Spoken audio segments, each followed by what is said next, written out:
कल्याणीनगर पुणे येथील अपघाताच्या पार्श्वभूमीवर राज्य उत्पादन शुल्क पुणे विभागाकडून मागील 3 दिवसात 14 पथकांमार्फत राबवण्यात आलेल्या धडक मोहिमेत शहरातील तसेच जिल्ह्यातील 49 पब आणि बारवर कारवाई करत गुन्हे दाखल करण्यात आले असून ते बंद करून सील करण्यात आले आहेत। याबाबतची माहिती राज्य उत्पादन शुल्क विभागाचे अधीक्षक चरणसिंग राजपूत यांनी दिली आहे।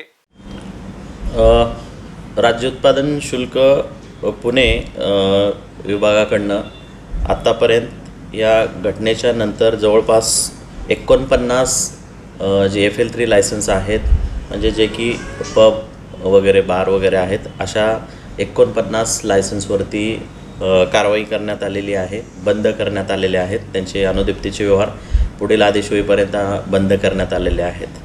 यापूर्वीसुद्धा या घटनेच्या पूर्वीसुद्धा या एप्रिल आणि मे महिन्यामध्ये सुद्धा जवळपास 57 ठिकाणी या विभागाकडनं FL3 वरती कारवाई करण्यात आलेली आहे व गेल्या वर्षभरामध्ये सुद्धा 297 ठिकाणी कारवाई करण्यात आलेली आहे। त्यामधून जवळपास 1,12,00,000 रुपयाचा दंड पण वसूल करण्यात आलेला आहे आणि जवळपास 17 ते 18 लायसन्स हे सुद्धा निलंबित करण्यात आलेले या विभागाकडनं होते।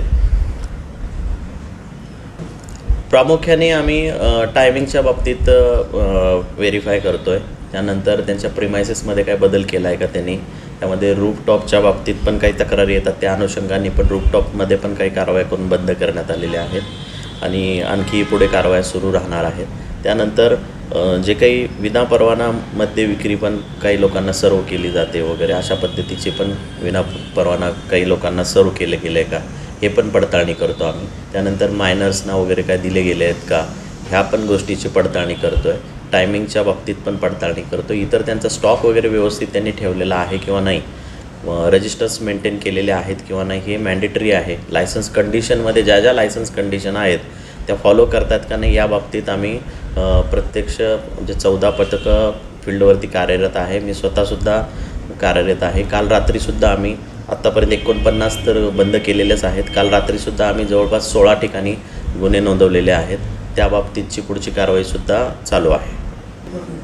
नाही, सदरची गोष्ट हे चुकीची आहे अत्यंत, की बेकायदेशीर आहे असं म्हणणं, कारण की ज्यावेळी कारवाई होते त्यावेळी त्यांचे प्रत्यक्ष मॅनेजर असतात किंवा नोकरनामाधारक तिथे उपस्थित असतात किंवा अनुज्ञप्तीधारक असतात, त्यांचा तिथं जबाबसुद्धा नोंदवलेला असतो। त्यांनी ते ॲक्सेप्ट त्या जागेवरती पण केलेलं असतं की त्यांच्या ज्या काही त्रुटी असतात ते त्यांनी ॲक्सेप्ट केलेल्या असतात आणि त्यांना ॲक्सेप्ट ज्या काही गुन्हा घडलेला आहे ज्या त्रुटी घडलेल्या आहेत त्या अनुषंगाने त्यांच्यावरती आरोपपत्र जागेवरतीच आम्ही दाखल करत असतो।